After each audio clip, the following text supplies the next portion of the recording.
Okay, so this the fluidic motion or fluid is like a little bit different from the Newtonian system or Newtonian dynamics.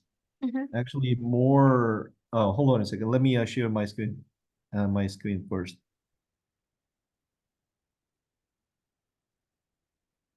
Okay. So, do you see my screen? Yeah. Okay. So basically, there's different phases of the matters. Most people know, well, there's three different phases. What phases do you think, matters have? Like solid, liquid, and gas. Yes, that's a three basic phases, but normally there's one more phases, depending on the temperature. So if you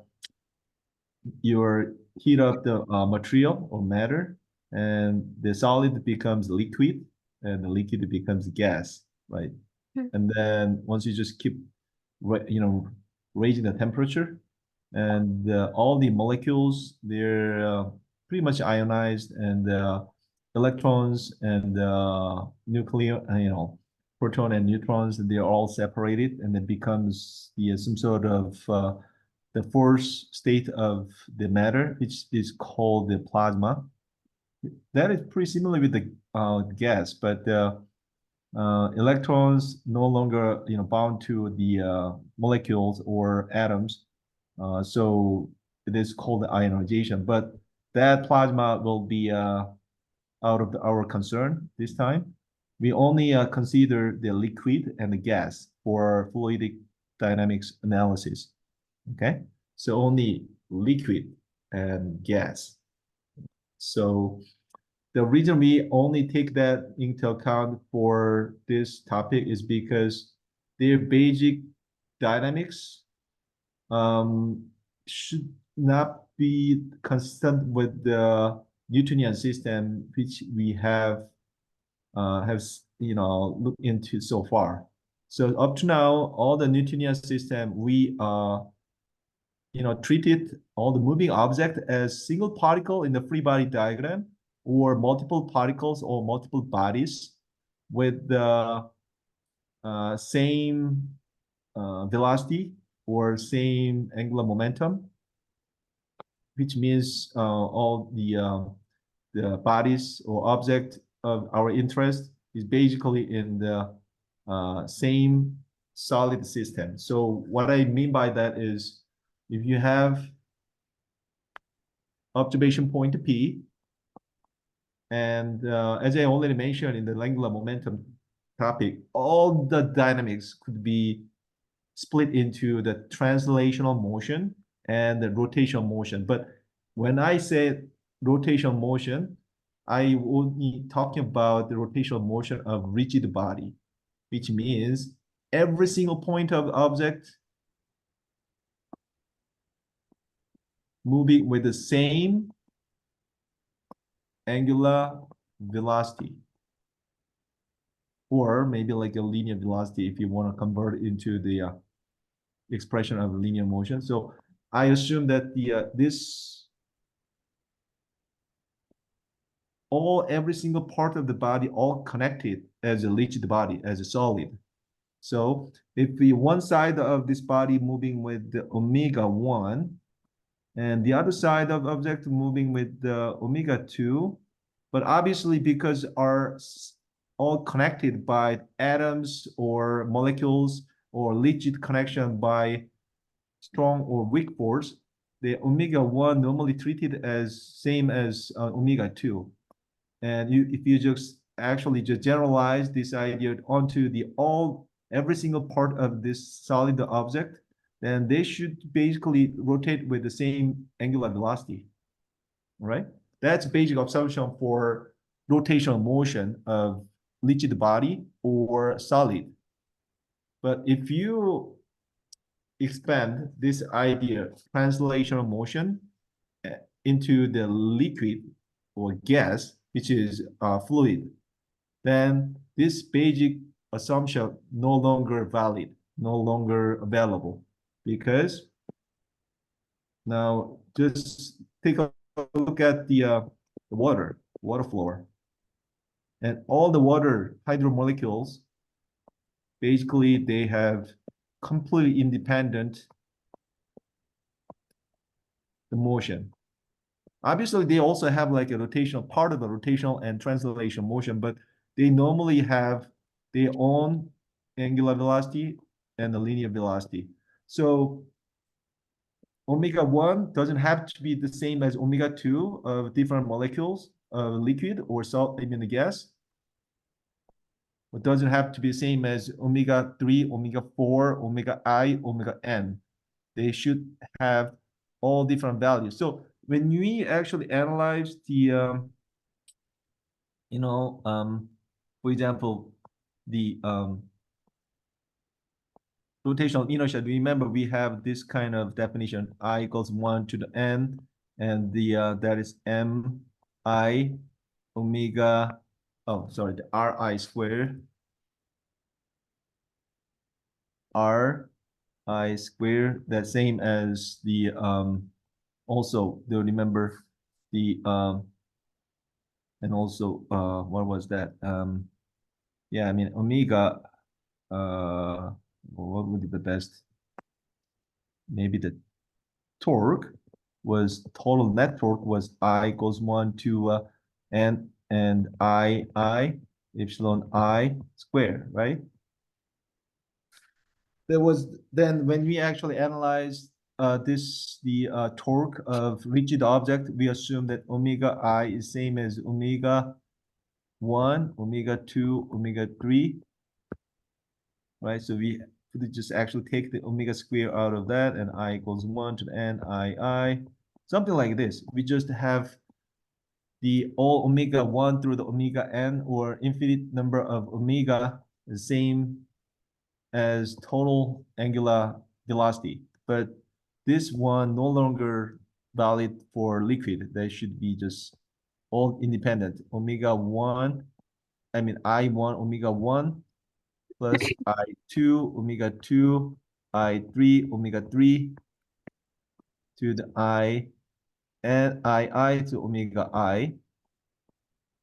So basically this is why we need a different approach to analyze the dynamics of the fluid, because the Newtonian assumption no longer available, no longer applicable to this fluidic dynamics. So we have to use slightly different physical quantities than the ones we usually use for the Newtonian system, or translation and angular motion of rigid bodies. So first, the main reason to use the different physical quantity is because now instead of just looking at isolated single bodies, from now on, we more interested in the overall system motion, which include multiple bodies inside of this fluid, okay? So we no longer interested in the individual motion of single bodies or single object, okay? So in Newtonian system, we only, because we analyzed single body dynamics in free body diagram. So main interest of our analysis was the force and the mass, or maybe velocity, and maybe the torque. Those things are main interest of the Newtonian system, maybe like acceleration and angular velocity. Those are main physical parameters used to describe the motion of single body in Newtonian system. But from now on, we have to change the physical parameters, to analyze the motion of fluid. So number one is actually density. Density is, if you talking about the mass density, that means how that mass element actually distribute over given space. That's density, definition of density. So if you have some object with a volume V and their total mass is M, and their density, mass density itself is low, and that is mass divided by V. Okay, so if there's some kind of a variation of density with respect to their location, the law itself is no longer constant value. It could be depend on X, Y, Z. But usually we looking at the area with the constant variation of this density, which could be the delta M over delta V. So if any liquid object consists of multiple domains of different density. So for example, if you have oil with the water,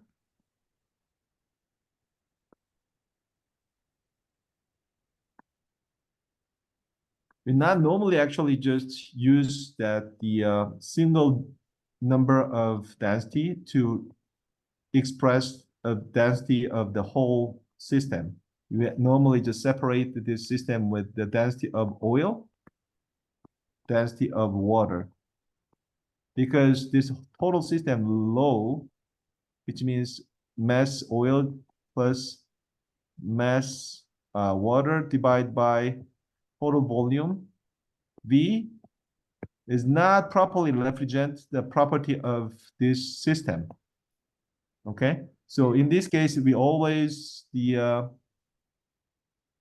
consider the density with the same material, because within this material, density itself is constant value, no longer depend on that their the material itself, right? So if you look at this area, where in which direction you're looking at, it doesn't matter. It's just they're all constant value. Here, the density below itself is constant value. Same for the water. If you just stay inside the water, as long as you're inside the water, the density itself, it doesn't matter where you're standing, they're all same value. But if you look at the whole system, there is no longer constant value depending on where you're standing. Just if looking at this direction, they're low is not same as the density of the water. So normally we don't mix up the definition out of the different materials. Okay, that is just a rule of thumb, right? So when you analyze the fluid dynamics, you normally just use that density, but with the same material, because that make a problem is much simpler. So that's the first physical quantity. So so because of that, we normally actually just use the weight instead of mass of object. Here the object means fluid, not solid. From now on, when you stay on the topic of fluid, when I said object, that means that is the liquid or gas, all right? So the weight is, as you know, that the mass times gravitational acceleration constant g. So here m g equals here, if you just replace m with the definition of density, then that should be low v times g, right? So now if you replace it, then this one should be usually what we normally used for analysis of the fluidic dynamics, because as I said, mass itself is it's meaningless to actually analyze the property of the liquid or gases. So instead of that, you usually use this density of mass and the volume of the object. Okay, so from now on, you will see that the most of the time, these two major parameters it will be used to analyze the fluid dynamics. And the next one is also new quantity to describe the property of fluid, which is the pressure. Why we have to use the pressure is because, well, as I said, we're no longer interested of the forces or torque exerted on the individual mass element inside of the liquid, because there's no information we can actually just use out of the individual particle dynamics inside of this liquid. So we have to define more genetic, the physical quantity representing the overall dynamics. So if you have liquid, instead of force, so force could be the varies in the liquid, depending on where actually which part of a liquid you're looking at. But if you define the pressure normally is just defined by the force exerted on the system divided by the area. So the pressure itself actually represents the wider, volume or area of the liquid, as long as you are standing in the same type of material. The pressure is more wide definition than the force for the fluid dynamics analysis. Okay, so from now on, we will use more, we'll use the pressure more than the force. All right. Okay, so the pressure is the same in every direction in the fluid or liquid or gas, as long as the fluid does not move. So now let's take a look at the example. Assume you have beaker with the water, and you're standing inside of this water. Now, because the water contained inside the beaker, there's no movement. This water is pretty much a stationary state. As in it just stay at rest. There's nothing happened, no change of their location, and they're just pretty much rest. So under that condition, the pressure exerted on this cube should be all same, regardless of the direction. There's 6 direction on this cube inside of this liquid, the water, right?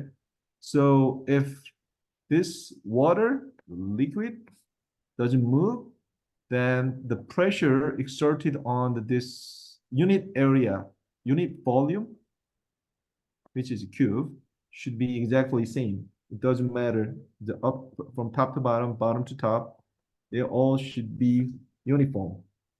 So the pressure is F over A. So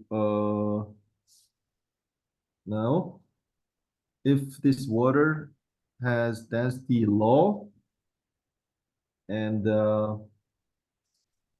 if the that let me just quickly show you two-dimensional configuration. So now you have some depths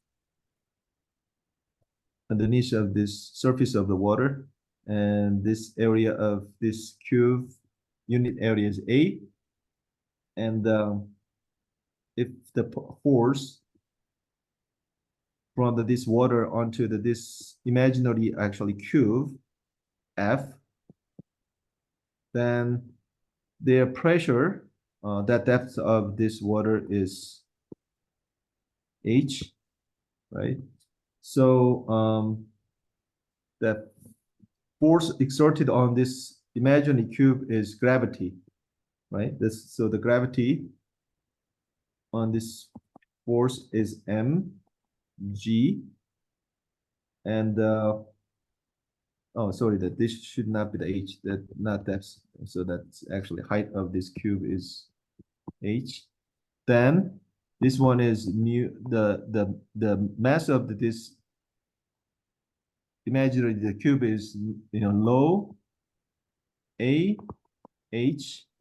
This is volume and the g. Now, if you divide this force by area A of this cube, then that should be low h g or low g h. That is the pressure. So this cube should just experience this amount of pressure everywhere. All right. So let's take a look at the variation of this pressure with respect to the depth of the location. So in more actually in-depth mathematical derivation. So let me just get rid of some of this one question. I'm gonna just show you down at the picture.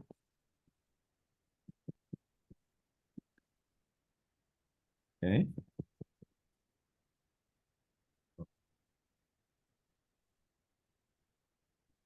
So now, again, let me just set up the fluid containing the beaker. And now you just stay inside of the unit area, just only this area of your interest. Then the depth of this upper side of this imaginary disk or imaginary cube is dy, and there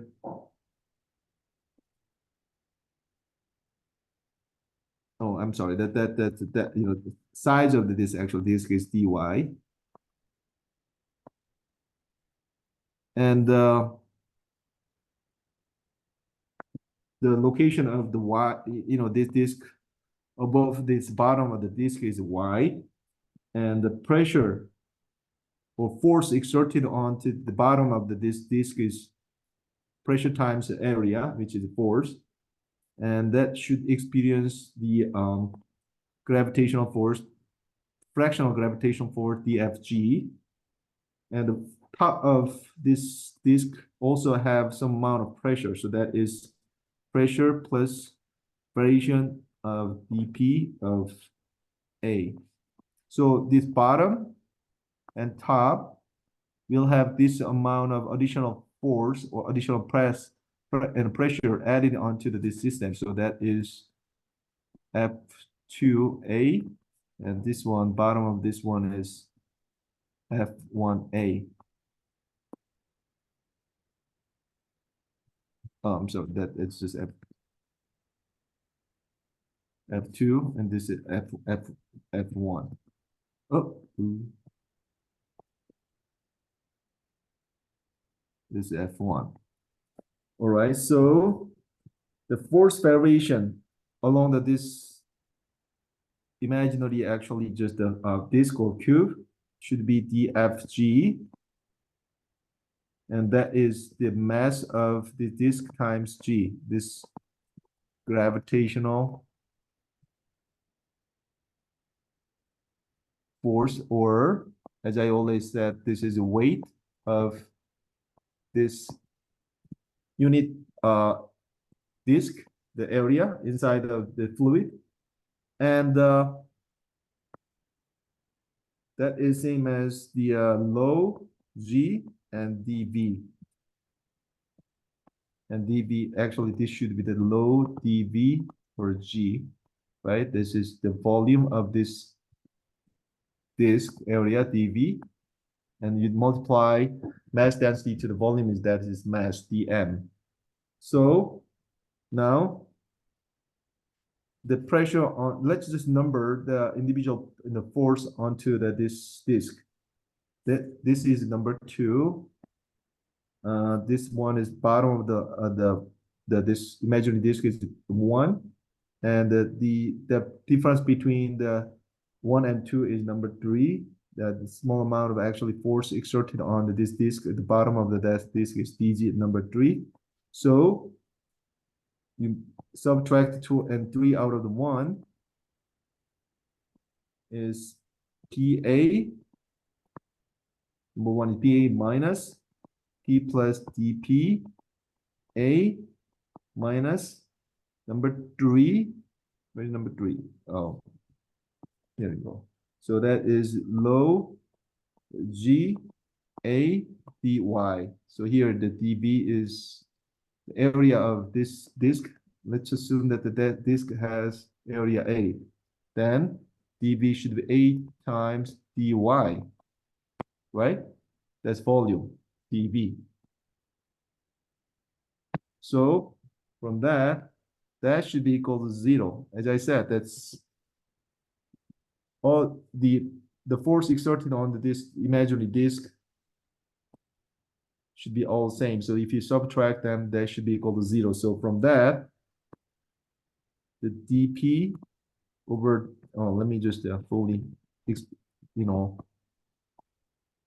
arrange this formula. Then that is PA minus goes here and goes there, and then that is PA minus dPA minus low GA dy equals 0, right? So here this is gone, and that if you just take the area out of this formula, then that should be dP over dy equals minus low G, right? So the reason I'm just actually just released this equation is because we want to actually find out the pressure formula out of this simple model. So now, if you're just sitting inside of this disk, then you may experience different amount of pressure, P1 and P2. So depending on their location, so let's assume that this bottom of this disk is Y1 in height, and second, the top surface of this disk is Y2. Then if you need to actually integrate this equation. So if you move this dy to the left-hand side, so right-hand side, then that should be dP equals minus low G dy. Now you gotta just actually integrate it with the limits of pressure and their locations in vertical direction. So that is integral of dP from the P1 to the P2 at dP. And that's the same for this y. Now you need the integrate right-hand side in y. So that is minus mu g dy from y1 to the y2. As I said, 1 and 2 indicating the bottom of the disk and the top of this disk. Okay? So now low is constant value, g same constant number. So that could be out of the integral. So that is minus low g and the integral of dy from y1 to the y2. So if you do the integral, then it should be y2. Left-hand side should do p2 minus p1 equals minus low g times y2 minus y1, right? Pretty obvious. So from that, as I said, here, if you define the depth, the thickness of the disk as h, then h should be difference between their location in y. So that should be y2 minus y1. So y2 minus y1 should be same as thickness of this disk.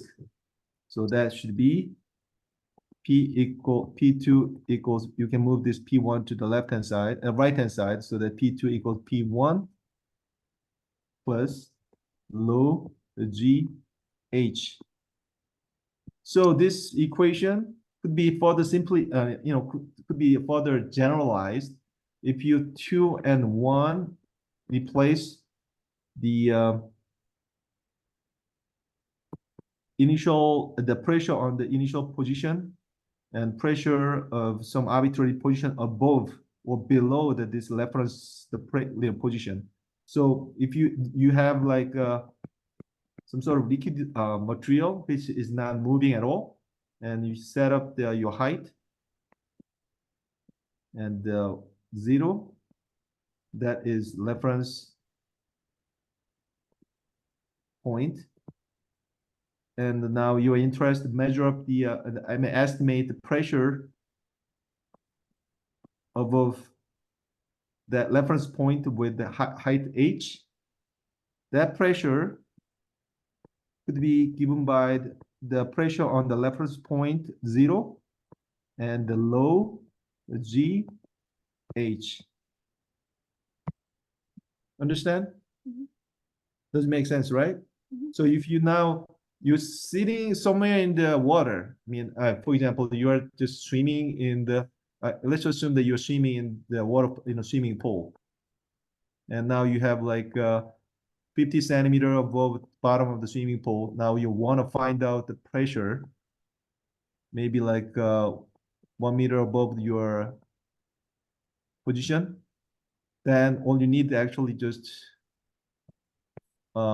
first of all, assuming already know that the pressure of your position, which is 50 centimeter above the bottom of the swimming pool, then what you need is just first get the pressure of the P naught at your position, and then you know the density of the water, right? And then you know the gravitational constant acceleration value, and now the between those two position, which is 1 meter.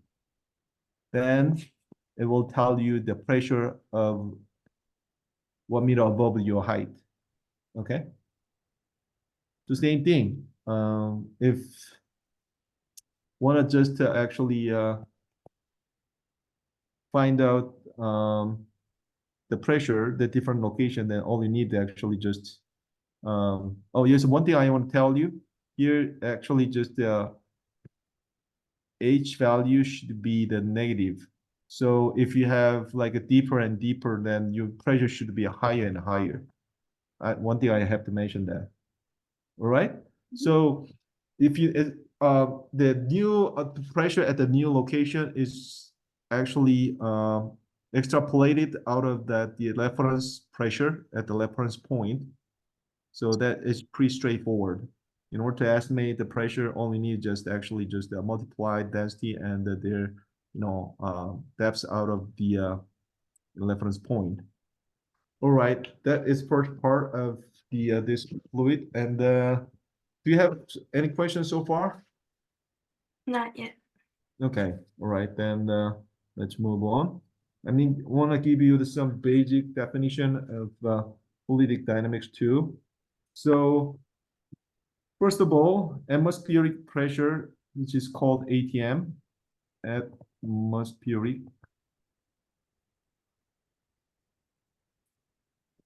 pressure, so-called ATM. It's indicating that the standard pressure under the atmosphere. So the 1 ATM correspond to the 1.013 times 10 to the 5 Newton per meter squared. Or same as 101.3 kilopascal. PA is called the Pascal. And the 1 bar, also this, sometimes people use the bar as unit of pressure. That is 1.00 times 10 to the 5 Newton per square meter. Okay, that is basic unit of pressure. Also, there's some definition of the pressure. Gauge pressure. Gauge pressure means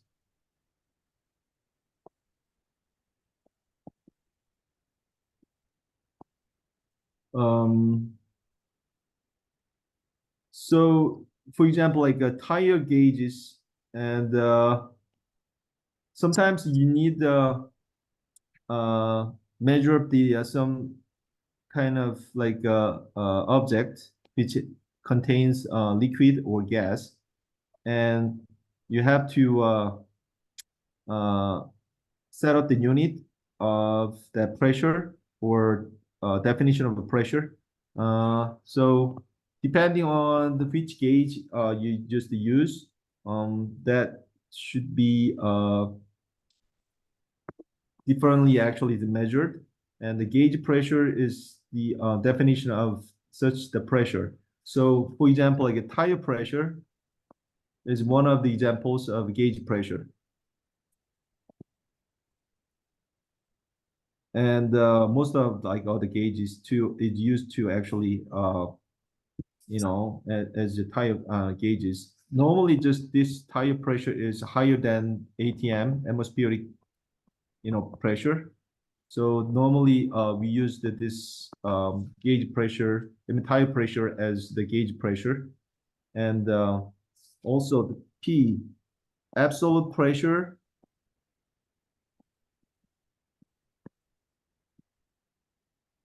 is also based on the ideas, basically the atmospheric ATM gauge, ATM as a reference plus gauge pressure.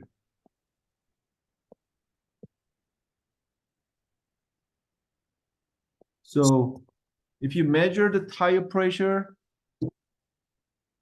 automatically you just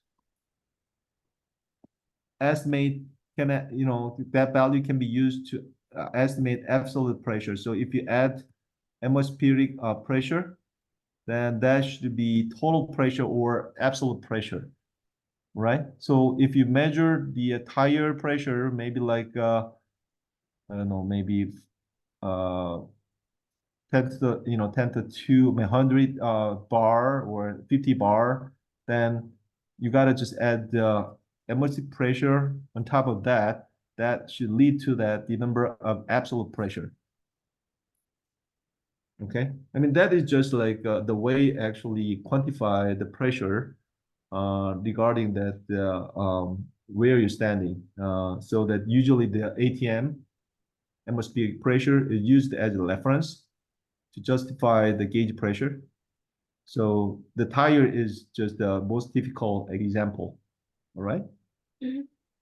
So let's just take a look at the Pascal's principle. If you let me just remove this one, remove this page, and then let's just.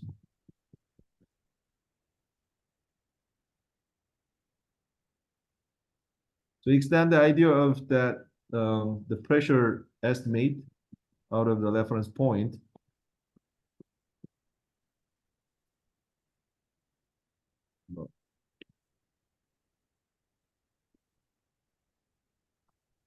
Okay, so reference point.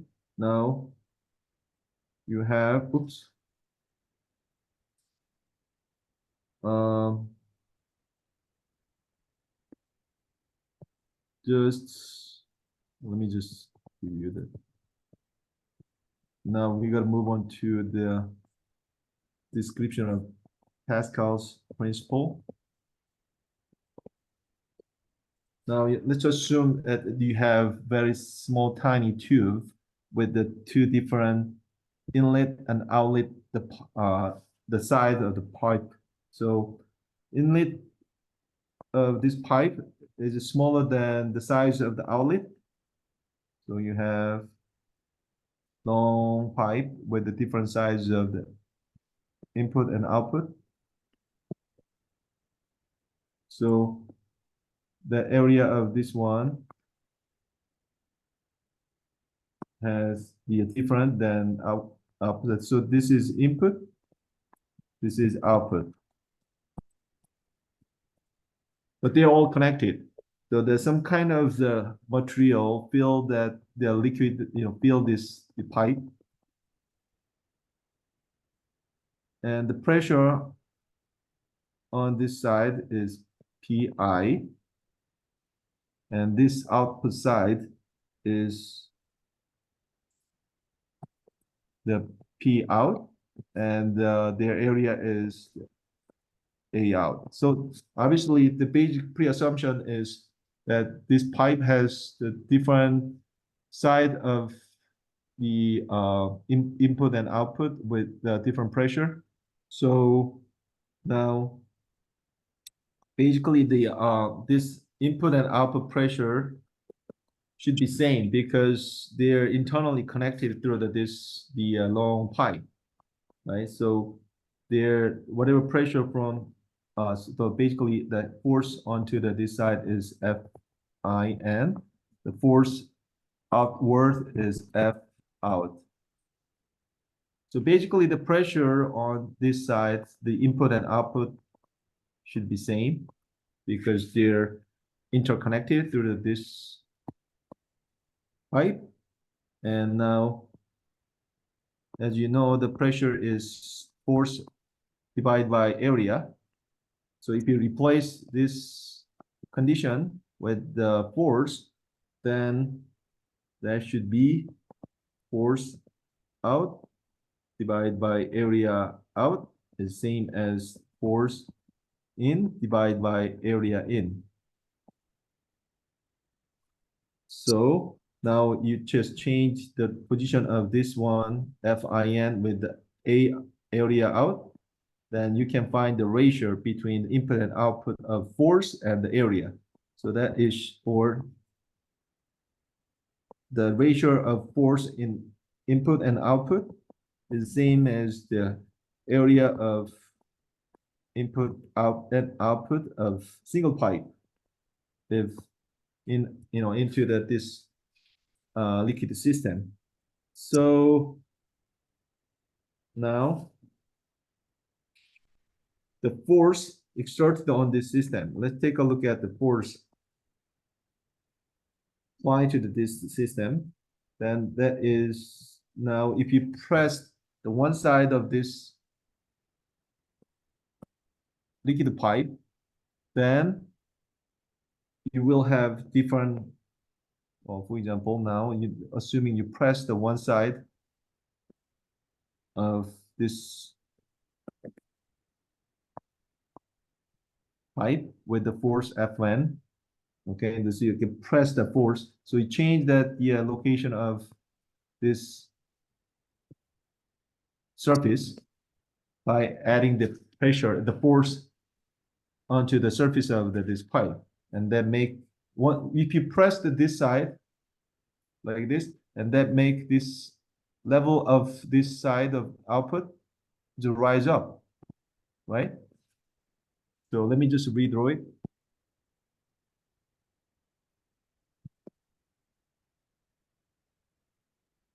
Now you press this side. So this is basically that's original position 1, and now we change the 2 with the same area I with the force Fi. Then that will make that the this side output with a different level of height. So that is the 1 and 2, and force applied to the output of this system, right? So if the difference of this height is d out, and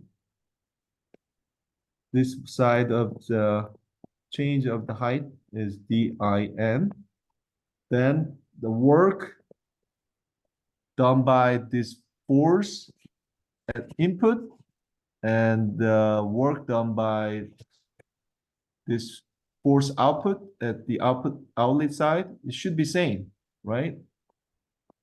Total work created by the this side, they should be all same. So basically the work F output times D output. Now let me just show you that why the work is the same. So now if you apply this relationship into this formula, Then now F output, the force exerted on the outlet should be Fin area out over area in, right? That should be, if you move this one to this side, that F output should be like this. Now you multiply the In, also the ratio is the same. So the AIN or A out. Volume change should be the same too, right? Pretty straightforward. The amount of change of the volume this side, same for. So let me just, denote that the volume of this change is the dB in, same as this side, dB out. So that is D in, uh, area in. This one is D out, A out. That is the volume of this pipe, this side, right? And then also that one is the volume changed by this force exerted on this sides of the pipe. So from that volume should be dVin, should be same as dV out, which means like dIn times AIN, same as D out, B out, right? So from that, if you replace D out, this one that should be DIN, AIN, A out here. That should be this one, right? So from that, you cancel, that will cancel, this one will cancel, and only leave FIN times AIN. So now, this is what? The amount of, I'm sorry, this should be DIN. I'm sorry, this is DIN and not AIN. DIN. So it just told you amount of work at both sides. Input and output, they should be same. Input and output. Okay. So that's basically just the Pascal's principle.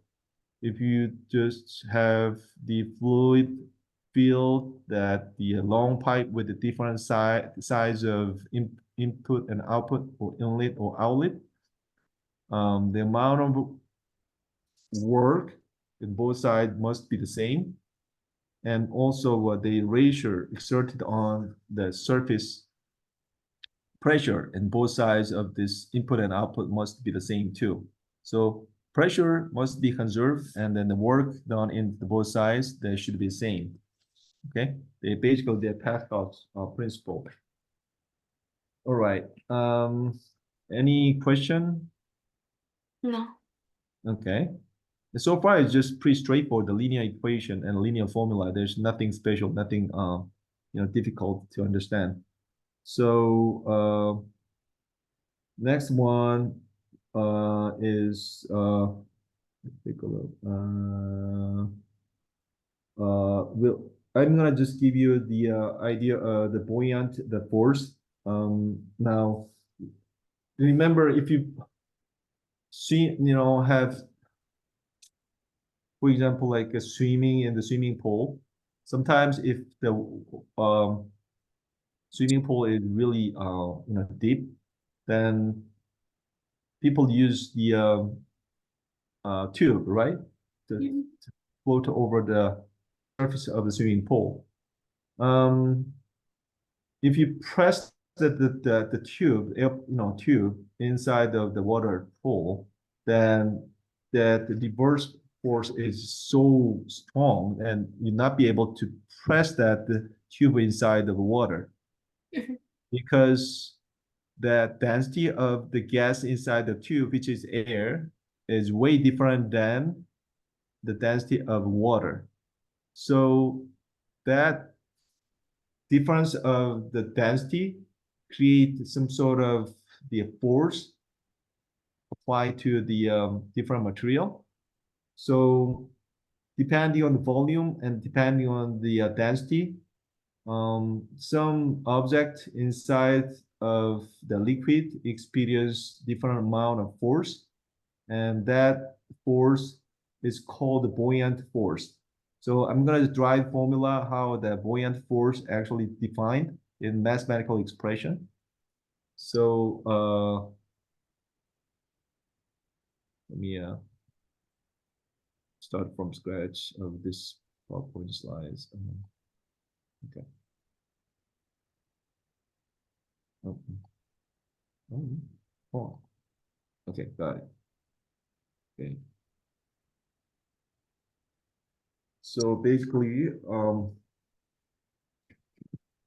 buoyant force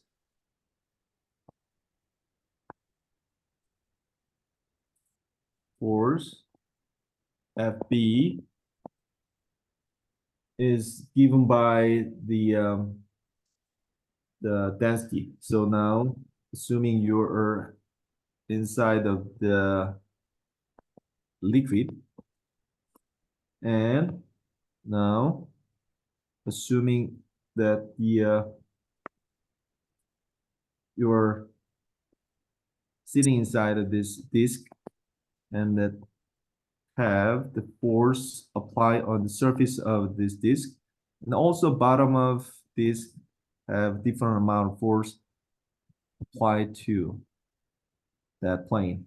And the difference between these two surfaces is lambda h, which is h2 minus h1, and their depths of this disk is h1 and h2. Area of this is A. Now you want to estimate how much force possibly just created by the inside of this disk if that disk is defined by the mass density low. So that buoyant force is defined as difference between the force pressed on the surface of disk and the force push up the bottom of this disk. So FB is F2 minus F1. Okay, so F2 is force supporting that disk from bottom, which is pointing upward, and F1 is the pressure applied to the top of this disk, actually the pressing force. So if you actually subtract these two forces, if it's non-zero, then obviously that force will make this positive, actually the quantity applied to this disk, right? So if F2 is larger than F1, obviously it just this disk will experience finite the force pressing this disk upward. So that is depending on the density of disk times G and A H2 minus H1. So this is delta H, the disk, thickness of the disk, and this is volume of disk. So that should be changed to, so that from here to here is the F2, and from here,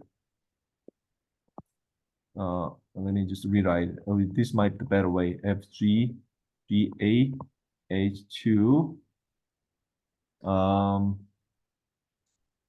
and minus G at low F, the G, A, H1. So that is F2. This one is F1. And here, this have common constant values. And then if you just low FG, A out of this, then H2 minus H1. And this is delta H, the thickness of this disk.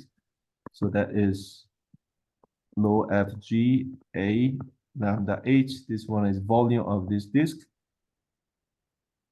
Or just, you can actually to take this, delta out of this one. That is low FV Z, and this one is actually, you can think of M.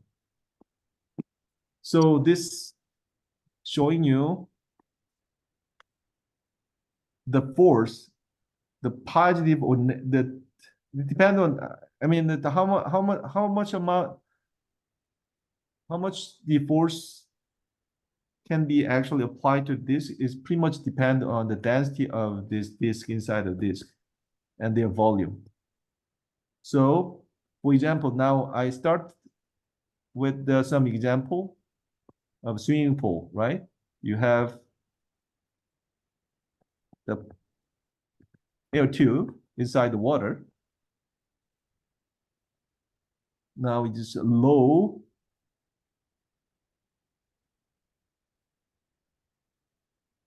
Oh, actually, here's what I have to say. That's like this low is not that is actually the density of this the environmental actually the material. So basically, if inside of this disk is the same material, low F, then there's no force. The same equals, same as the environment, so there's no force applied. But if outside of this disk has the higher density of mass, then this buoyant force is bigger and bigger. For example, now, so basically the low F is relative density. So if you have like water outside of this disk, and the disk inside of disk has air, then basically the outside, the low is much higher than the inside of this, right? The inside of tube. So that produced pretty much a higher positive the force, buoyant force. So that pushed the tube out of water. But assuming that you have metal, for example, like the iron filled this tube, then outside of the water, density of the water is lower than this tube filled with the iron, then you have F1 is bigger than F2, which means you have negative buoyant force, which means that disk actually just submerge into the water more. So the negative buoyant force. So this low value is pretty much the relative the value determine that the sign of the buoyant force. So the buoyant force itself is just now you have uniformly filled the container, and now you take some amount of volume out of the container of the liquid, and if you replace that the density of the replacement is higher than the environment or lower than environment, you experience different amount of force. So that buoyant force itself just indicating that um, the relative amplitude, I mean, relative like density between the area of interest and the environment. So depending on the how that the density distribution existing inside of the area of your interest, that buoyant force could be created, could be zero, or could be negative. Okay, so when you estimate much amount of the like buoyant force, you should carefully actually just pick up the like a density profile, and also the size of the buoyant force depends on the volume. So the larger size of the area of interest, create more in the force upward or downward. All right.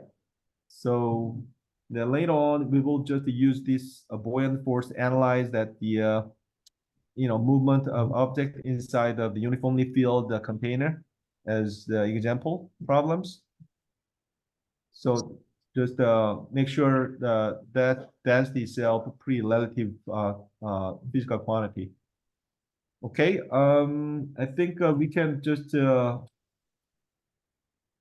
finish today's session with this as the last, and then Okay. we'll continue on the fluid dynamics in the next session. I may give you another homework on this chapter, this topic, Mhm. and maybe half of the homework will be given to you sometime this week, and then once you finish that the fluid, then I'll give you another half of the homework as Okay. usual. Okay, any question? No. Okay, if you have a question, let me know. I'll just reply back then. All right? Yeah. Okay, then I'll see you next week. Mhm. All Bye. right. Bye.